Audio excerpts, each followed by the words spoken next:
What a lad. So just like the start of every season, the first guest is no doubt the most important, just to set the tone for the year. And honestly, if I could choose one person on this whole entire planet, it would be this man who I have with me today. He's one of the biggest lads in the world, and on top of that, he's also had a very inspiring rugby story, which has seen him dominate for teams including the Tasman Mako, the Crusaders, and now on the world stage where he belongs with the All Blacks. It is, of course, Ethan Blackadder. Welcome, mate. Cheers, Jimbo. Pleasure to be here, man, and it's exciting to be on the potty with you. Mate, so grateful to have you even come out to the studio, out to the shed. Mate, a man who I've had so many requests to get on. My inbox blows up every day. At least 3 messages a day. When is Ethan coming on? What are they thinking? But you're not even on social media, are you? So you stay well away from that. Is that any reason behind that? Yeah, I got rid of it a couple of years ago off the Facebook and the Instagram. Yeah. Wasted a bit too much time on all that, and I thought I'll pull trigger and get it out of my life, and haven't looked back. Good decision, I feel. But anyway, this year, what a year! Oh, what a year last year was for you, 2021. How do you look back on that year?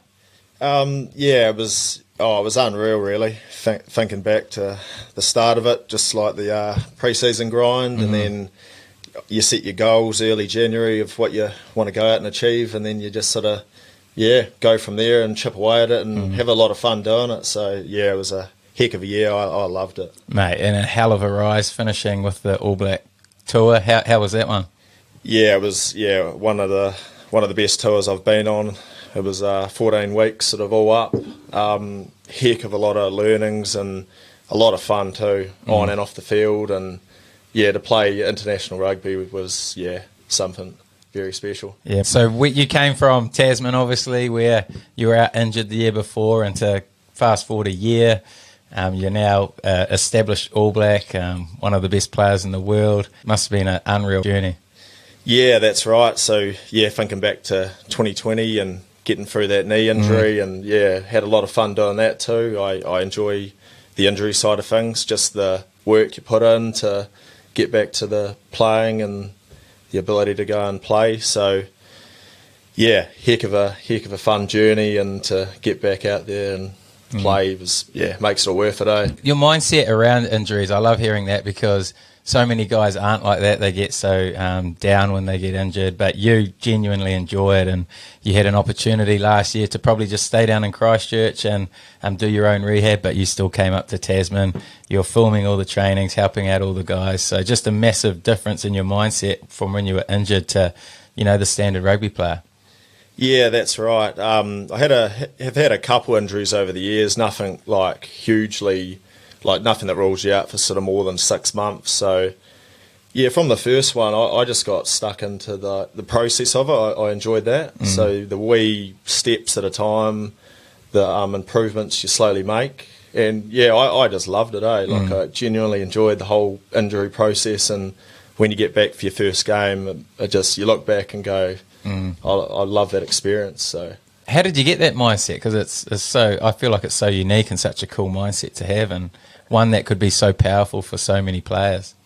Yeah, it's probably, I don't know, to be honest. I think just, I like working hard, and with injuries you got to work hard, and you got to put the time in, and you got to do a lot of listening to your physios and doctors, and just trusting is a massive thing of that. But I don't think there's any secret ingredient, but I do just, if I'm not playing and I'm trying to fix myself to get playing, all my time's gone into that. And then obviously you're All Black, being called into the All Blacks. How did you find initially being named, and then the week in the camp? Yeah, it was obviously a pretty strange week actually. I was just at home with my flatmate when I was literally just at home. I knew the naming was that night, but I didn't want to watch it or anything. Did you think you were a chance? I had a couple of people in the week sort of saying good luck with it. Yeah. And it was a weird feeling, because you just sort of like, is this a possibility or what have you? But I didn't want to watch it. I was playing a bit of Xbox, and yeah, he wanted to put it on. I just said, no, I'm just going to watch. Yeah. I'm playing Yeah. Call of Duty. So, and then he had it on audio on his phone, and he heard my name, and then that's how I found out. True. And then the phone went berserk. Yeah. All the support messages and stuff. So Yeah. it was pretty unreal, to be fair. And then going into the environment. Yeah, it was real cool, because don't really know what to expect, And once you get there, all the staff and all the players that you've played against, and then all of a sudden you're joining up as a team, they're all very welcoming, and it was real cool, real cool experience. And you made yourself welcome pretty quickly by breaking Bodie's nose. Talk me through that one. Yeah, they actually got that wrong. It didn't actually happen at training. Oh, was it not? Nah, it happened in the Tonga game. Bodie made a tackle. Oh, yeah. He got to his feet, and I come in from the side to have a crack at the ball. Oh, true. I got cleaned out, and my elbow drove straight up his snout. Poor bugger. And then and then it got said it was at training, and I'm hurting people, but no, it happened at the game. Oh, that's classic. When I heard it was at training, I was like, oh, that's classic. Doofy going hard as he always does. Yeah, that's the thing. No surprises. There was several other incidents to that throughout the year. So what is your mindset when you're training like that? Because you do always give it everything. And is that just something you've always done? Yeah, it's sort of, you get told from time to time just sort of chill out and stuff. But I've been trying to work on that over the last couple of years, and sometimes your natural instincts take over. But as they say, that classic sort of hundy at training. But I'm putting some work into it to try and dumb it down. That's But, I think it's the thing. Sometimes for me, I got to sort of go hard at something to get it right. I can't go through the motions and get it right. But then it comes into mental reps and a bit of stuff away, so you don't have to necessarily be burning gas when you don't need to. Yeah, and your first test match against Tonga, talk me through that experience. Yeah, that was pretty cool, man. So got to the sheds and the team announcement, and far out, like, I'm wearing the silver fern this weekend. Yeah. And then I was off the bench that game, and then you get the nod from Shandy to come up, and it's like, wow, this is pretty exciting. And the haka, how were you? Oh, not too bad. I don't think. I need to actually have a close review of that. Do you get feedback on your haka or anything? Or how did you learn it? Who taught you, or did you already know it? You kind of knew it? I actually jumped on YouTube. Bull crap. Yeah, I jumped on YouTube just to get the sequence right. So it started off with 6 slaps on the legs. Yeah. I knew that before you go up. Yeah. And then it goes 2. Yeah, so I jumped on YouTube, did my homework, and then we did some practice and stuff, and because obviously there's the 2 huckers. Yeah. But a couple of times got a little bit mixed up between the 2 at certain times. Yeah. So I've definitely if the opportunity comes again, I've got some work to do. And where you placed, and who decides where you go? Is that a call from someone higher above, or just you pretty much sort of fade where you want to go? It's sort of, when we practice it and stuff, it's sort of, I don't know, it just sort of falls into place. And then there'll be a few people at the back, and then if you don't get the back early, then you're in the middle in the pyramid, or I ended up a couple of times sort of 4 rows back. Far out. You're getting right up there, hey? Any aspirations to be right up the front? Nah, it's pretty nerve-wracking. But then the game, as soon as you got the call to go on, mate, instant impact, absolutely tore up Tonga. Yeah, the boys did a lot of damage against Tonga, so I just went on and just tried to focus on my role and just enjoy it. First game in the black jersey. Yeah. Something like you literally dream of. So it was very cool. And then a couple of big games against Aussie and South Africa. Talk me through how those ones compared and what that was like. I ended up playing against the Wallabies in Perth. Artie got an early injury, so I was in the end of the first half, and that was a pretty cool atmosphere. And just to get on top of them and get into our rhythm was awesome, and we come out on top that game. But definitely a step up from the Tonga game. Yeah. And then the going into the African games, that's another level. Yeah, that was a real good introduction to what international rugby is, pretty much. Yeah. And what was the difference? What's the main difference for you? Just like where you got to mentally be and physically where you need to get to compete at that level. Yeah. That's a massive thing I noticed with international rugby. It's a different, it really is a different beast. Yeah. And small things matter big time, I noticed. And keys for you, what, around discipline or contact area? What's the real focuses that you found, like, man, I've got to get up to speed here? Yeah, definitely the contact area.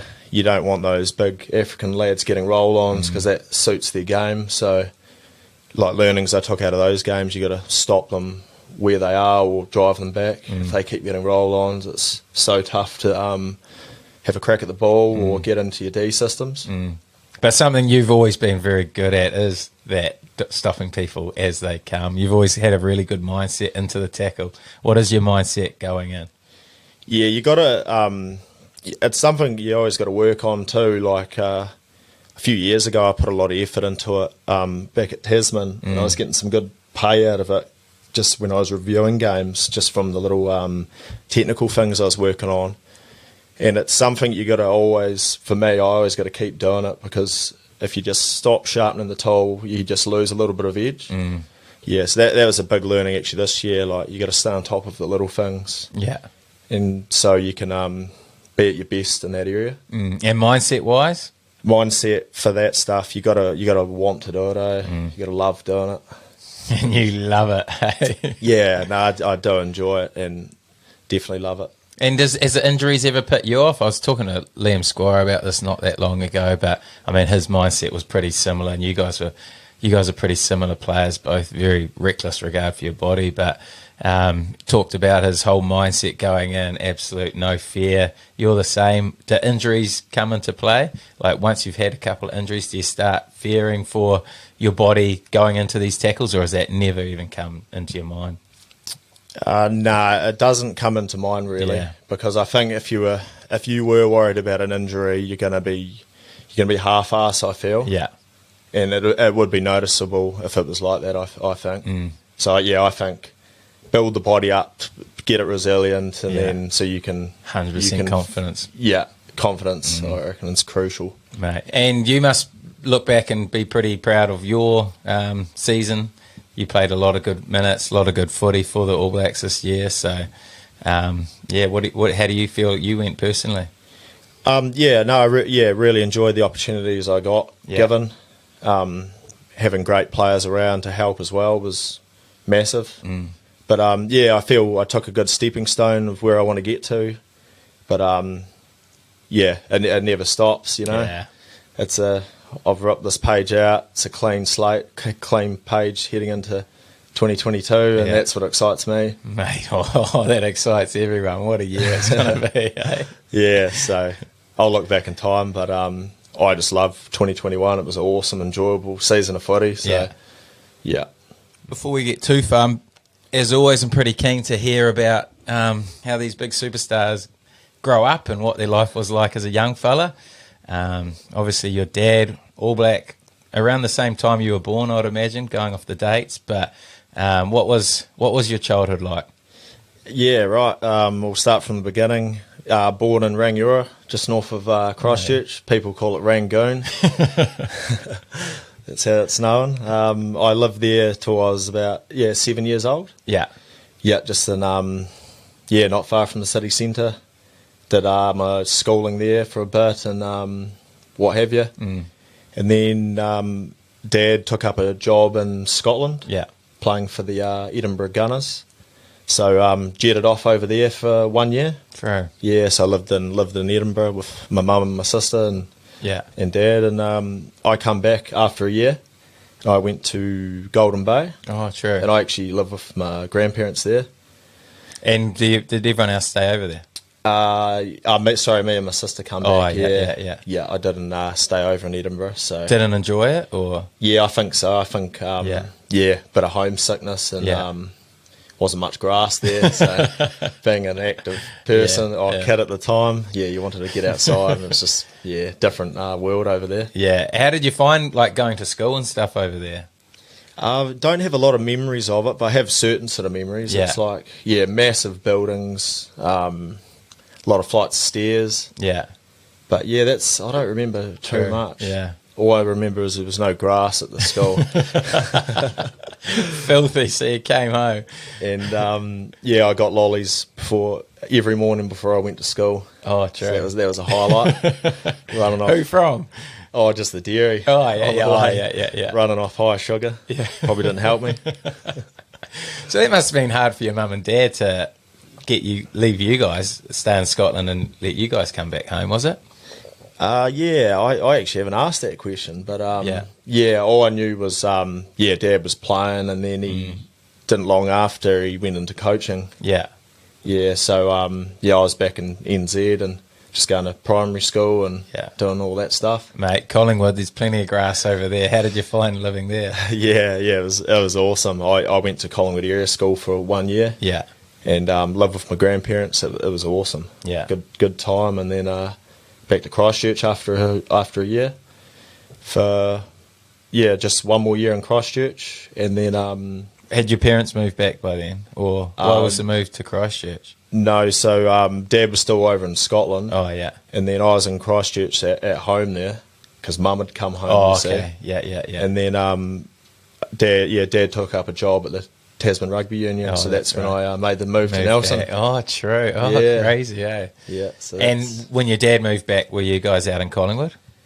No. Nah. You were in town. Yeah, in Nelson and Stoke there. So. And is that when you started your college, started going to Nelson College? Exactly that, went to prep school from year 7 and ended up going right through to year 13. And one thing I'm really interested to hear about is how you went from, because you didn't really play rugby, did you? You weren't really into it coming through the age grades. Yeah, yes and no. I played a little bit of junior footy. Yeah. I played my junior rugby for Stoke from under 12s to 13s. And then a couple games under 14s. Yeah. And then that was pretty much it from there until 7th form, my last year at school. Yeah, I didn't enjoy my rugby. I had a lot of hobbies and I like getting outdoors and stuff, and at the time I didn't enjoy the game of rugby at all. Why was that? Was it anything to do with your old man playing and being a All Black captain, or is it any real reason that you can put it down to why you weren't enjoying it? Yeah, like a little bit of pressure actually. Oh yeah. Yeah, definitely a little bit of pressure there, and I just had to sort of get away from it. Yeah. Yeah, and that was my exit. Yeah. So is that people comparing you to your old man, or saying, "Oh, you're going to be All Black," and all this sort of pressure? Was it? Yeah, little things like that, like little comments here and there and stuff. I just couldn't deal with it at the time. Yeah.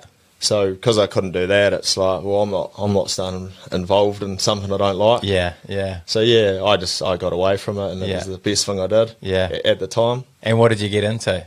I was into a lot of outdoors, a lot of meat harvesting and fishing and motorbiking, motocross and stuff like that. True. Yeah, so I had heaps of hobbies that I loved doing, so that was the main thing. And how did you go at school? School was I loved Nelson College. I couldn't speak more highly of it. Yeah. It was probably year 8 to year 11 was a bit of a wake up call. Always a few detentions here and there, and being disruptive in class and all that. I learnt a lot at school, and I'm thankful for what they put up with at times. Yeah.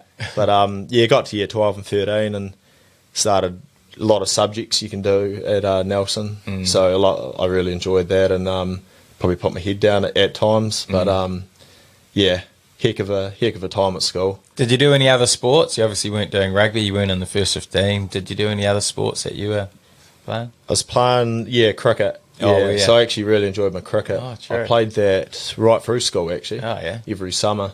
How'd you go? Batter, bowler? Batter. I worked my way from sort of 11 to 10, got up to 4th batter at some stage towards the end there.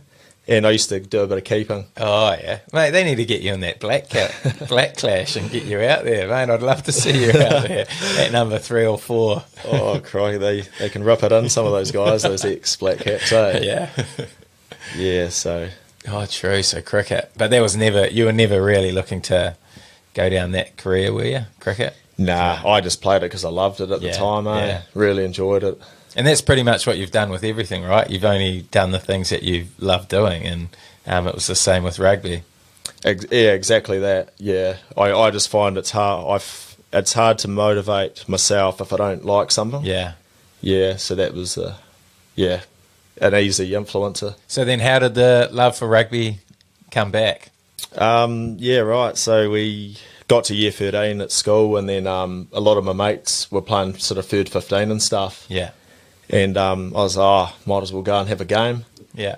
And then just had a couple of games, and yeah, it was a lot of fun. Like, there's no pressure. You know? Yeah. There was no pressure. You just go out and play with the lads. Mm. So I played 5 or 6 games, I think, sort of half a season. Yeah. Were you good? I can't really tell. Yeah. I'd have to ask my mates, but nah, I was just enjoying it. I was pretty small. Yeah. I probably 85, dripping wet. You know? Really? Yeah. Not much to me back then. So I just did that, and then out of school, once school had all finished up, a lot of those same friends were keen to play senior Bs for Nelson. Yeah. Yeah, so then we cracked into that same sort of friend group. Yeah. Yeah, it sort of all skyrocketed from there, really. Crazy. So when did you start thinking, I'm loving this so much that I might turn it into a profession? Or when did you think, man, I'm actually quite good at this? How did you go from playing in the B comp in Nelson to being an All Black? It's crazy, mate.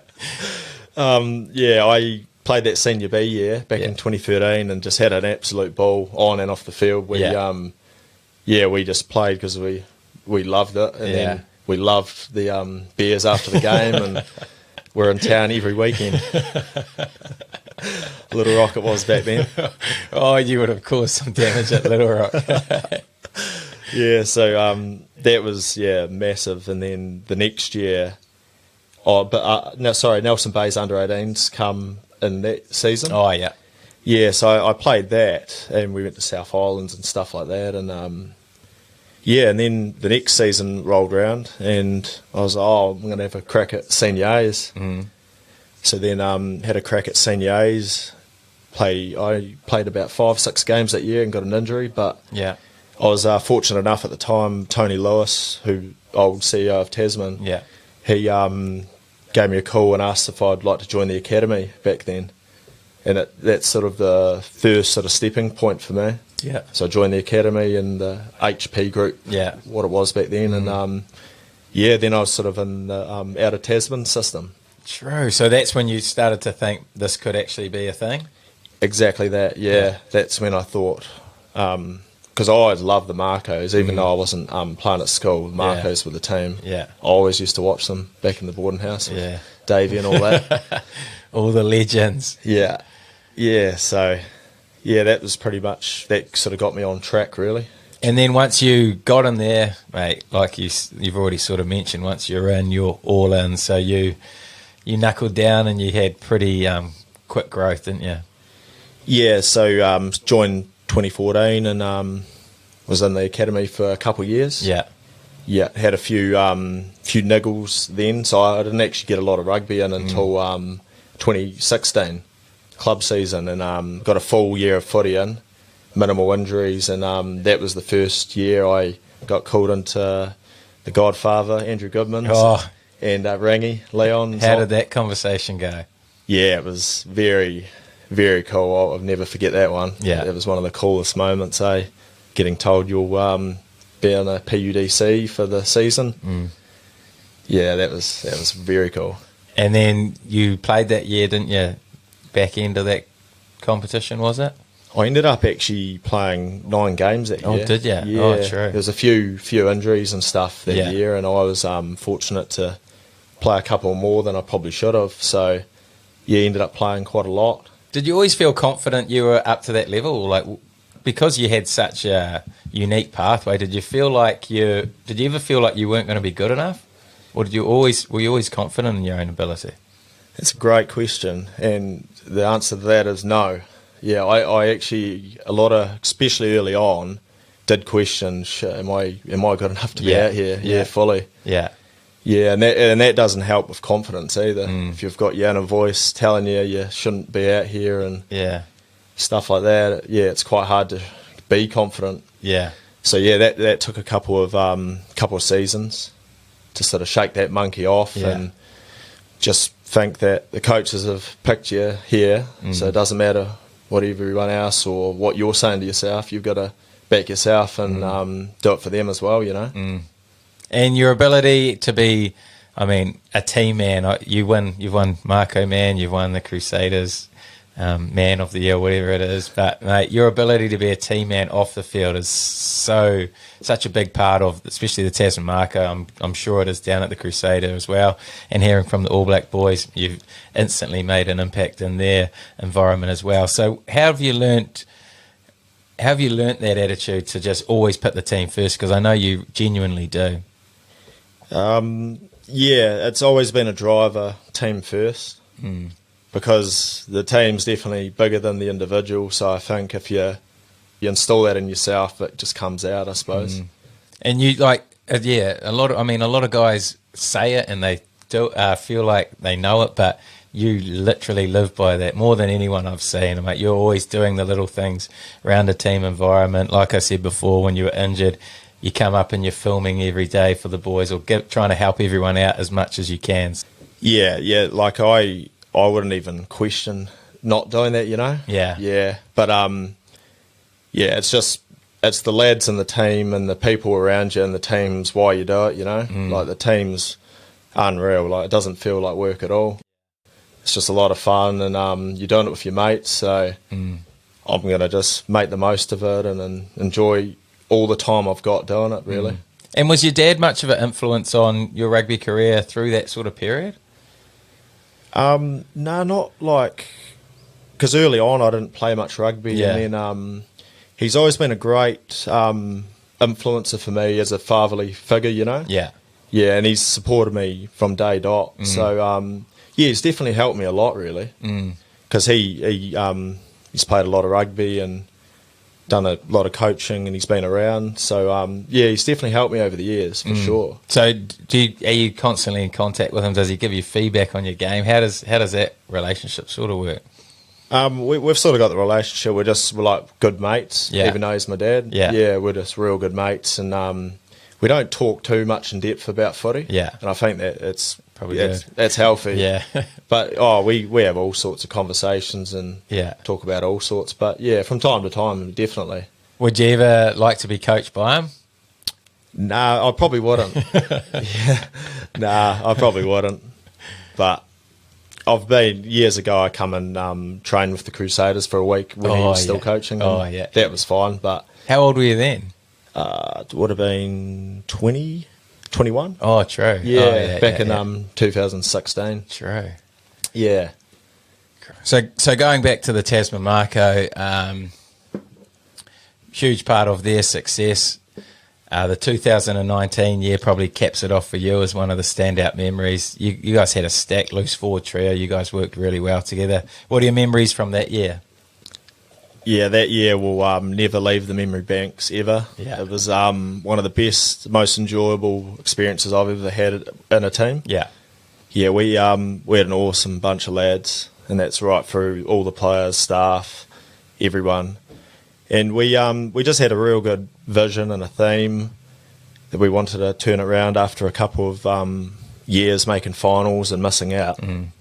And we cracked into it from round one, and we had a lot of quality players that definitely probably should have been higher honours, but thankfully we had them for that year, and that was a massive help as well in terms of leadership and the way they played the game.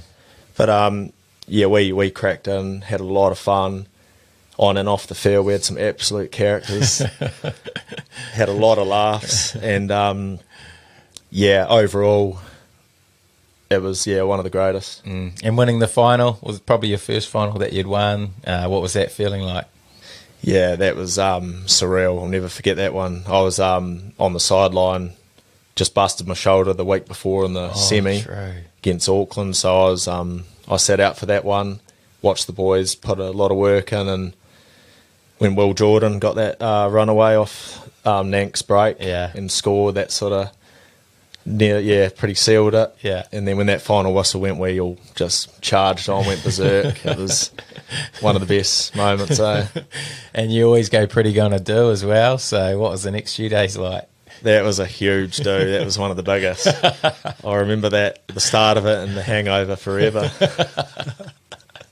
So yeah, straight to the Waka that night, and then the next day we're back to where it happened on Trafalgar Park. Oh yeah. And then we're go and thank the sponsors and the ladies in the kitchen out at the turf, and then the Sands Bar. Oh yeah. What day are we up to here? We're up to Day 3. Yeah, day 3. Yeah, it was the Sands Bar. Yeah. And then roll through that night and early morning to the golf day. Did you get along to the can of hole? I didn't actually make it to the can of hole that year, which I was pretty devastated about because it looked loose. Oh, that's so good. And obviously even last year when you weren't playing, you were a big part of the non-23 do. You brought a lot of energy to that group, and I think you were the MVP of that piss up as well. That was awesome, led by yourself, awesome organisation, lawn bowls, and then back to our awards night, non-23 awards night. Yeah. And then to the Waka to watch the boys do the job, and mate, that was unbelievable as well. Great, that was so cool watching that final. Everyone was right in one, but that game was so intense. And mate, when Davey got over that ball and got that turnover, the eruption at the Waka was just next level. Tables rattling, glasses smashing, shirts off. It was gun. It was large. And then obviously when Red got that ball off that, Quinny won the ball in the air, and Red got it off the back of the maul. That was just, we knew from there, Mate, so good, such good times. And even the next few days, you were still as impressive as always. That was up there for, it was a massive do, and we had a lot of fun, and it always tops off like a fun year, I think, the end of your season functions. Yeah, it's always some good memories to be made, Yeah. But going back a little bit, we've sort of gone past your Crusaders, but your Crusaders debut and the first time you got called into the Crusaders, what was that like? Did you have any other teams who were looking to get your signature as well? Going back to the very start of that, no, there wasn't much. Hadn't heard anything through the 2017 season with the Marco. Yeah. We had a final in Christchurch against Canterbury and come short. Yeah. And some of the story, we're on a do. we're on a do at the turf on a Sunday, thanking the sponsors and the ladies in the kitchen. And then I actually got a phone call from Jace Ryan. Oh yeah, yeah. So that come through, and he told me, he said we picked you for the 2018 Crusader squad. Oh, true. And I was over the moon. That was unbelievable. Yeah. And because you growing up, you had always been a Crusaders fan. That was always probably the team of your choice. Definitely. I used to watch the Crusaders from, back in the early days of school. Used to get up early mornings, watch them when they're in Africa. Yeah. Yeah, I've always been a huge fan of the Crusaders, and to think I was heading to Christchurch was, awesome. It's cool that you've got to play for all the teams that you've loved growing up, the Marco, the Crusaders and the All Blacks. Yeah, that's right. Exactly that. Like I couldn't have scripted it better, really. Like my favourite teams, I've ended up being fortunate to wear the jersey for, so it makes it that much more special, Yeah. And what was it like going in there? Obviously, when people first make the Super Rugby squads, I guess they see a lot of guys who they're pretty starstruck about. But what was it like for you? Yeah, I was pretty nervous, to be fair. Yeah, definitely nervous on that day one. Flew down to Christchurch, and they do the bit of a photo shoot and a lot of media and stuff. What were you like with media and photo shoots? Natural, or how do you find it? Oh, at first I was, definitely out the comfort zone. Yeah, just sort of, I knew what questions were coming, and it was just sort of, pretty nervous. And the modelling, I could imagine you'd love being in front of the camera. Oh, not so much. Hard to get a grin out of me back then. But all the boys, mate, would have made you feel welcome, I imagine. Yeah. The Crusaders environment's very special. Also, welcome from day dot. That's not all. That's all the players, staff as well. They are a well-oiled machine, the Crusaders. Yeah, and it's a pleasure rocking up there every day to play the game. And what was your Crusaders debut like? Sunwolves, was it? That's exactly it. You've got your stats bang on. Hey, I remember it like it was yesterday. Oh, loved watching big Ethan Blackadder run out there for his debut. Yeah, 2018 rainy night. I got the nod to start actually. Yeah, that was very cool in the 6 jersey. It was awesome. I remember from that night how the game finished, and then I thought, this is quite different to what I've played. I just noticed like everyone just had to just do their job. That's one thing I took out of that game, thinking back on it. Just everyone just does their job, and a lot of it unfolds off that. But did you almost find it easier than what you'd played previously, or because it was just doing your role? Yeah, possibly. Every game of footy's pretty tough. Generally pretty sore after it. But I think in structure and stuff, definitely, because there's a lot of good players around, and they force you and to try and get you better.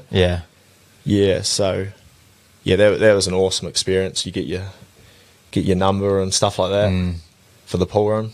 And you made an instant impact. Obviously, I think you won Rookie of the Year that year as well. Obviously, the Crusaders enjoyed having you on their books. I did pick up that award. Fortunately, that was an awesome year to look back on, and you see the names on that trophy, and you think, should I be on here? Definitely should, mate. And any other games or seasons that stand out for you in your Crusaders career so far? Oh, for me, 2021. I strung some consistent games together, and we worked away and took out the Aotearoa comp. So, probably fresh off that, definitely, that last season. Because the years before you were out with a few injuries too, weren't you? Yeah, a few niggles and stuff like that. And that's not to say I didn't enjoy those seasons. No, you loved being injured. It was just like, the development and the learning. That was the massive thing, because back then there was like Jordan Tafua and Kieran Reid and Matt Todd, all those high-level great players, and you can just sort of sponge and just watch what they do, observe. So cool to hear how you've transitioned and so quickly as well. So then from obviously a massive year last year, 2021, you get your call for the All Blacks, and now you're on your way. It's crazy to think how quickly in a season it can progress, really. But just loving it. And your work rate was one thing that I've wanted to sort of mention, because, mate, you put in so much work in a game. You never stop. I've never seen you walk on a field. How do you push yourself mentally to keep on going? It's probably natural for me. I've always sort of done that. It started from a young age. I used to do a lot of fitness and a lot of mountain biking when I was younger. And what were you doing your fitness for? Was it just to keep fit, or were you training for anything in particular? A lot of it was actually the challenge. To keep fit is one, but the challenge. I used to love mountain biking, and I'd push myself real hard a couple of times a week with a good old friend Pete. We used to go out all the time. And I think a lot of it stemmed from that, just fitness at a young age, enjoyed the grind, and then I think that translated well for me going forward, because that's what I knew at the time, and I knew working hard helps. Mate, you look like you enjoy the grind. You look like you're enjoying it when you're hurting. Yeah, you gotta put a smile on your face. It's tough. Everyone's hurting. Yeah. So yeah, it is. It's enjoyment. Are you the same when you're in the gym and stuff? When you're doing like a watt bike session, are you enjoying that? You enjoy pushing yourself mentally like that? Yeah, you do. It's always like a challenge, and you're doing it for the right reason. Really, you're trying to get better and get fitter, and yeah, it's all working towards the common goal. I feel. And when you've got a skill to work on, this is what Goody's been telling me, if they give you a work on, mate, you're constantly working on it. I remember him mentioning about your pass out the back on a backdoor play. Probably weren't that good at it a couple of years ago. Now you're one of the best forwards at it, the tip or the out the back play, just constantly working on skills that you need to get to that next level.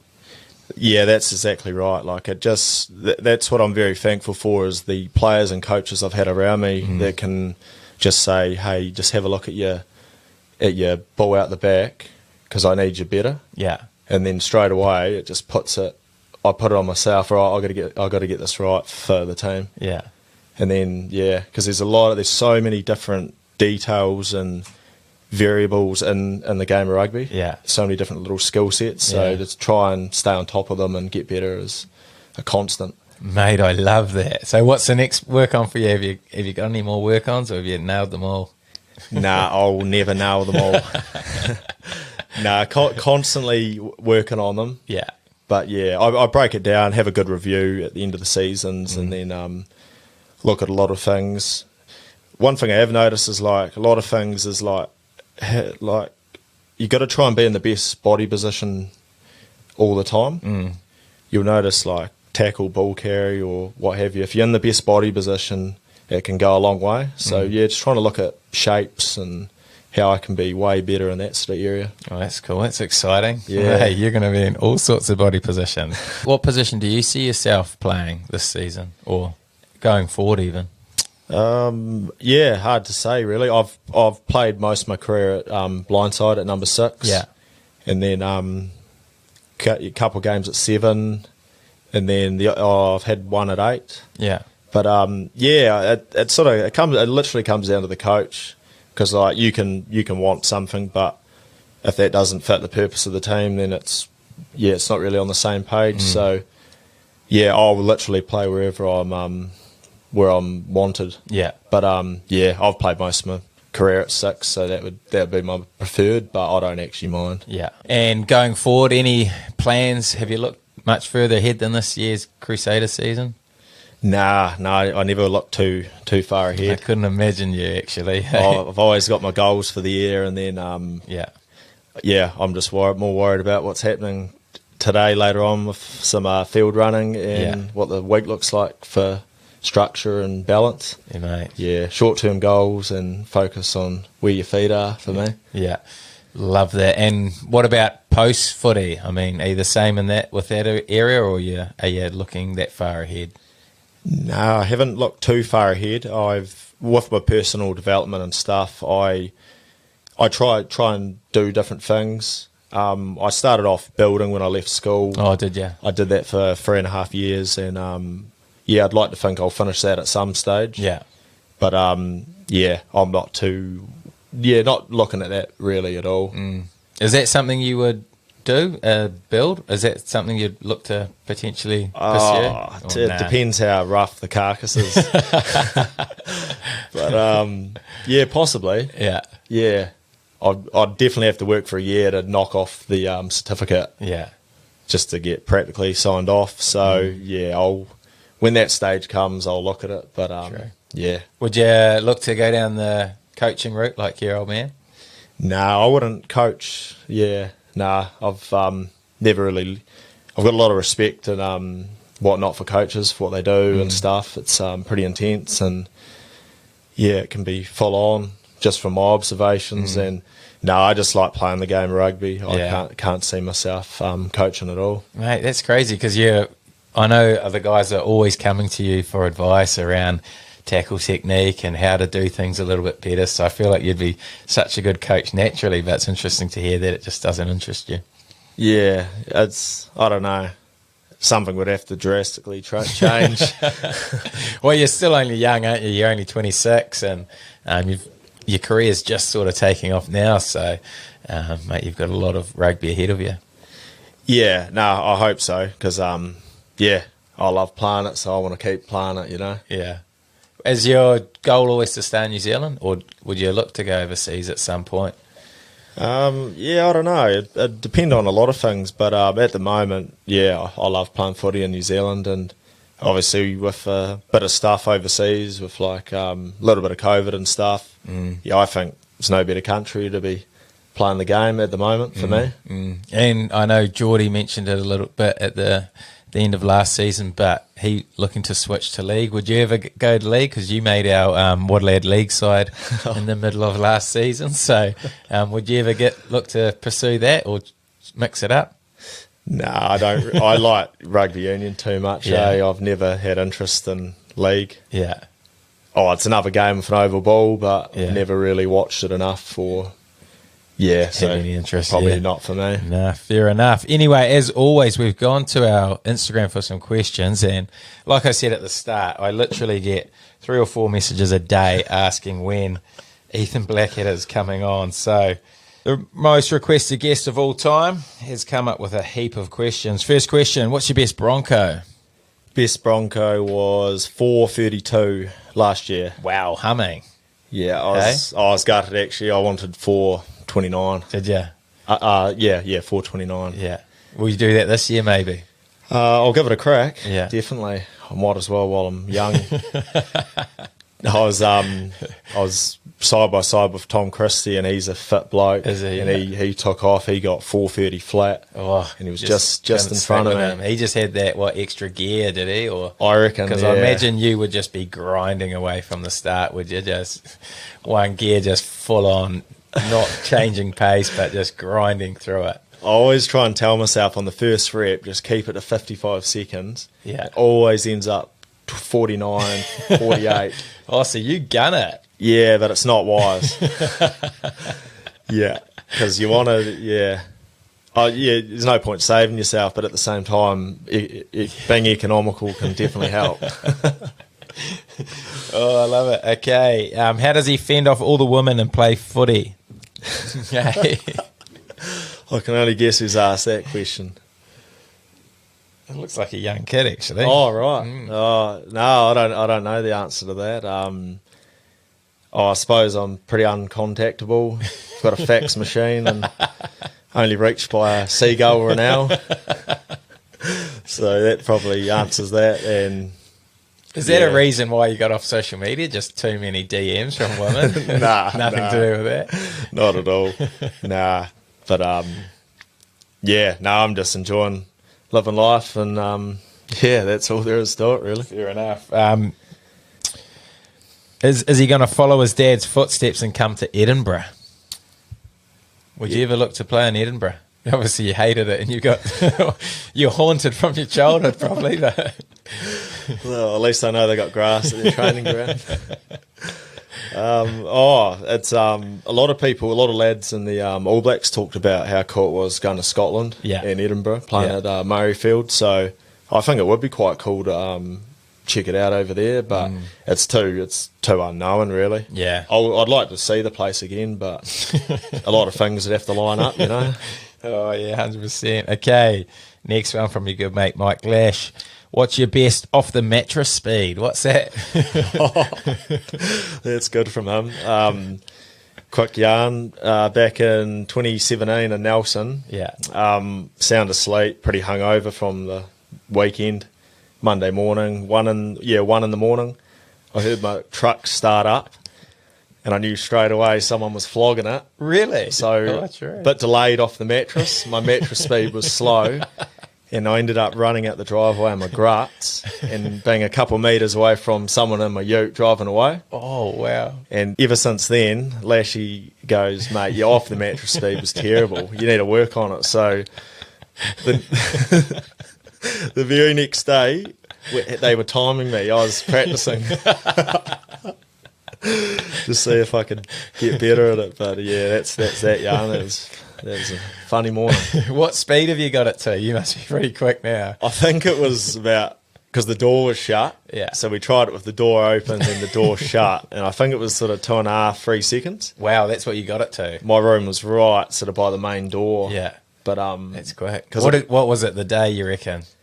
it was too slow. I couldn't process it. I was half asleep, heard the truck start, probably a couple of seconds lying there, and that was the difference between me getting on the deck or not. Wow.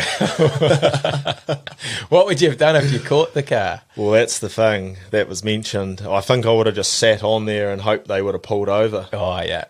But I was in my gruts, like True. 1 a.m. Jeez, it's probably better that you didn't get on. Imagine if they just floored it. I know, yeah, could have. You heard the tyres barking all the way down the street, so they were fast and flat out. True. Did you ever catch him or get the car back or anything? We got it back 7 that morning. Did you? Yeah. It was abandoned up on top of Sublime Coffee up on the hill there. Oh, yeah. Yeah, they just stole literally a cigarette lighter, and that was it. Just where you put your plugs in. All right, just ask for it, eh? Yeah, I would have definitely have given them that. Moral of the story is, don't leave your keys in your ignition at night time. Yeah, it's probably fair enough too. Oh, that is a great yarn. Okay, another one from Mike Lash. If it's anything like that last one, this will be good. What was your morning ritual at the flat at Ledbury Road? Oh, he's got a few goodies, old Lash. So every morning when we were flatting, I was living with Mike and David Eaglestaff and Dylan, and every morning I'd be up pretty early to go to work, and I got this real weird sort of yawn, so I'd wake up, have a big stretch and a yawn, and then they'd all wake up to it every morning, and then I'd go in and crash and bang, chuck on my lunch in this chili bin, trying to put weight on back then, you see, so food was always high. And then I'd bang crash around. I'd start my ute up 15 minutes prior to leaving. Yeah. So this is 6:30 in the morning sort of thing. So it's rattling away outside the boys' windows, and they had shocking sleeps for a whole year. Poor buggers. Mate, how loud was your yawn? Oh, give us one.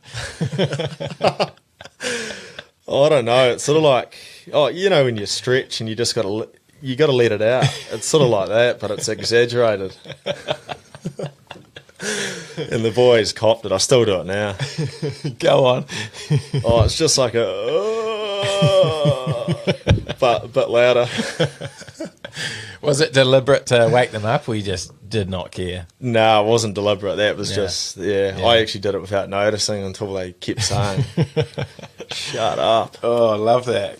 Great yarn. Okay. Next question. We got heaps of questions like this. It's a bit of a thing going around on social media. One is it true you created giraffes by uppercutting a horse? How did he lose his virginity before his dad? That one came in twice.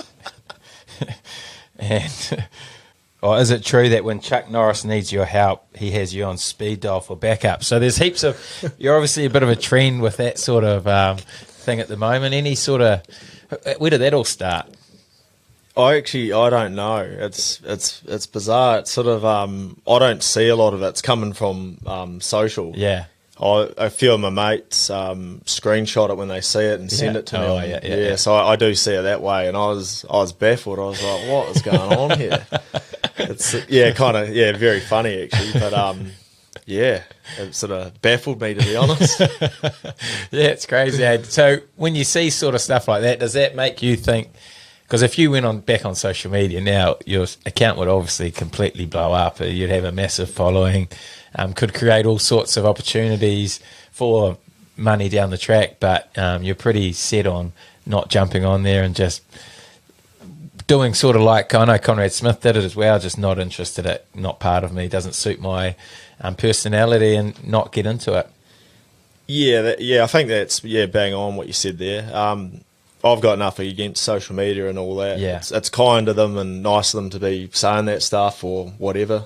But it just doesn't suit me. And I find the funny side to it definitely. Yeah. I reckon it's pretty hilarious. But that's me. I play the game for that. Yeah, and I guess the whole point that you're not on social media sort of adds to the whole mystique of your character.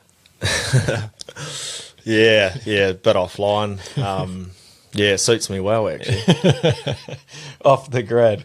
Okay. Yeah, another one. This one's from Max Hicks. Your little understudy. Best ever do story. Best ever do story. That's a great one because there's a lot of them, eh? Yeah. And it's hard to piece them all together. How does it compare through the levels? Obviously, you started with Nelson Club, then Tasman, Late there. Crusaders, and now the All Blacks. How does it? Is there a constant theme between them all, or does it get a bit looser the lower you go? They're all like a do's a do. Yeah. But probably the looser do's I've had has been at Tasman. Yeah. Yeah, just because Even more so than Nelson Club. we have had some. Sorry, yeah, I can't leave Nelson out there. We have had some crackers at Nelson Club too over the years. Yeah, that's where I actually had my first do. Oh, true. I could imagine Div 2 Nelson Club, when you're playing for the love of the sport like that, you'd have some pretty big occasions, I'd imagine. Yeah, absolutely. Like it was almost the start of a do every weekend. Yeah, too many dudes. Yeah. I'll never forget the first do I ever went to with Nelson. Yeah. Because that was like, I was like, what? Does this happen on a regular? And How then old were you? 19, 18? I would have been, exactly, 19, 20. Yeah. Yeah, that was the first one I went to, and ever from there, nothing but love for it. Yeah, it really wraps the year off well. And what about going up to the All Blacks? You might not even had one yet, have you? Or how does it sort of work at that level? We always have a few beers after like the last game as such. Yeah. And because that's the year done, you wrap it up accordingly and socialise and stuff with the boys you've been working hard before year. But like this year we had to travel off pretty early, so there's not really much time we weren't home, so there's not much time to sit down and all that. But definitely still enjoyed each other's company after the campaign finished. No doubt. Okay, next one. Are you worried about going prematurely grey? I haven't got any greys yet, so hopefully not. Yeah. But I'm not scared of it. It's going to happen at some stage. Mate, that question should have been directed at me. Talk us through your left-footed drop goal. This was one of the great clips. Oh yeah, we were just having a bit of a mini team challenge at training. Yeah. And I've kicked off both feet. I used to kick when I was younger. Practice off my left and stuff, and one of those work-ons you were given, and you just went back and hammered it. I just I was like, I'll do something different. Yeah, fake the right and just put on the left. It was only 20 metres out, so it's not that bloody spectacular. Would you back yourself in a game to get in the pocket? Yeah, I've had a lash at club rugby. Have you? With one, yeah. Got it? Nah, I missed it. It was a worm burner. We had advantage right out in front, and I called for the ball, and I just had a lash. Way off. What about for the Crusaders this season? Would you fancy it? I think it would depend on the circumstances of the game, and if you had advantage. Yeah. Possibly. With advantage you would. Maybe, with advantage and the right time. Part of the paddock. Around where Mitch Hunt kicked his famous one. 45 out. I'd have to hit it sweet. But you'd prefer off your right foot. Right foot's your first choice? Right's what I've always kicked with, and then I just practice heaps off my left. I used to, when I was about 10 or 11, or when I used to just practice goal kicking and kicking. So that was sort of why I did it, and then, just do it now and then. But I was kicking with Davey and Red over in Italy. Yeah. And they were just doing their kicks as you do as backs. Yeah. And I was thumping them back, trying to hit the ball pretty well. And then I pulled up a sore quad, I was like, what's going on? And I said to Davey, I was like, do you guys have to prime your legs for kicking? He's like, yeah, we do it all the time. I was like, yeah, I can see why. I feel like I can't walk. So that's the end of the kicking career. Kicking, is done. Oh, that's good stuff. Okay. What is the best and worst part of being the best looking man to ever play the game? Jeepers. I don't know about that. You got a lot of fans, a lot of women fans as well. Oh, jeepers. I don't know. I disagree. there. We got the same. We got a lot of these questions when Will Jordan came on as well. Very different comparisons. Obviously, Will's probably a bit more of the pretty boy, but you, mate, the more rugged guy who chicks just love. Yeah, that baffles me, to be honest. Okay, next one. What's the best brand of forklift? Oh, best forky. It'd have to be the Toyota. I can't remember the digits on the end of it. I drove a Toyota at Farmlands on the forky for a couple of years. Yeah. Just smooth as. Is it? Yeah, the actions are that good. Mate. And she'll go all day. Jeez, Yeah. you should be an ambassador for the Toyota forklift, hey? Surely that's the dream sponsorship for you. Yeah, I'd happily do it, eh? They work and they just keep going. So, it was... Suits you. Yeah, I had a lot of fun on the forky. Oh, no doubt. Okay. If you could pick a theme song for your life, what would it be? Wow, that's a great one. I like a lot of music. Yeah, that's a real good one. Oh, jeepers. Maybe Tom Petty, Running Down a Dream. Oh, perhaps. wow. Or I'm a Cowboy. Oh, yeah. Yeah. Nice. Yeah, one of them maybe. But old school as. But Couple of great options. Yeah. And what's your go-to karaoke song? I know you've got quite a good voice as well. Go-to karaoke. I got a heap of new music this year because Did I you? was on a music committee for a few Oh, months. were you? Oh, that's I a tough gig. Had to go reaching into the depths of what I could find. Yeah.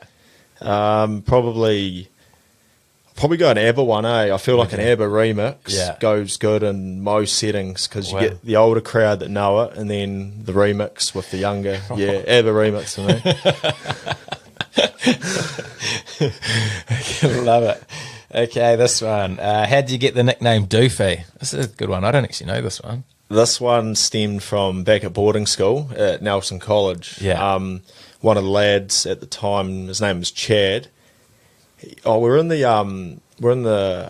You're just outside of the dorms one day. Yeah. And he's like, oh, you know what? You're Gollum, Smeagol, or Doofy. Like for a nickname. And I was like, oh, yeah. And then they're like, nah, you're a Doofy. And then it honestly went from there. So back in when I was 14 or 13. Oh, crazy. Yeah, that's how. It's crack up. Yeah, that's how it stems. So it's been around with me for a while. Wow, howee. But now the All Blacks sort of call, have you changed your nickname to Scratcher? Or is that, where's this one come from? That's probably the newest one I've got now. Yeah. And that'll, I've got a good friend, Dan. He's from the North Island. And he always used to say to me, like, oh, how you going, Shag Nasty? And, like, real funny ones like that. And all sorts of variations to that as well, which I won't mention. And then I just started saying, you're right, Shag Scratch to people. Oh, yeah. And just random words. And then I was saying it too much, and I got the name for it. Oh, true. At the All Blacks, you're calling guys Scratch. Previous to that. Oh, was it? Yeah, Oh, so true. I used to call Scooter it and, Quinny, all sorts of lads. Yeah. Yeah, it was just like, g'day, mate. That's what I used to say. And then, bang, it's labelled. Now you're Scratcher. Are you more commonly called Scratcher or Doofy? Be Scratcher now. Scratcher, yeah, is that's it? the Oh, most crazy. common one for me. Oh, interesting, hey? The life of the nicknames. Okay, last question. All the episodes have ended with this one. So, best piece of advice Ethan Blackadder has for our listeners? Around rugby or Anything, just- life, rugby, whatever. You can choose. Yeah, I've probably said it a lot in here, but I think massive importance is just love and enjoy what you do, Yeah. and yeah, so like appreciate all the friends and your family because they're the people that will help you through the highs and the lows or whatever. So yeah, always sort of checking in for advice and yeah, just being around good people, I think. And then probably just be yourself and just short-term goal settings I feel go a long way. Yeah, so just never look too far ahead, just focus on what's happening tomorrow and now. Be in the moment, really, I feel. So, that's pretty much what I think. Mate, that's so powerful. I knew you'd have such good advice. Hey, you come up absolute trumps. It's been lucky over the years to have a lot of good friends around me. I've learned a lot off, and I definitely take a lot of their stuff on board, or I try to anyway. Well, you do, and that's the difference. I mean, people can talk about all these things, but you actually live it and you do it straight away. So, mate, it's been awesome to tap into your mind over this last hour and get a feel for what it's like to be inside that mind of Ethan Blackadder. Thank you, man. It's been cool to jump on.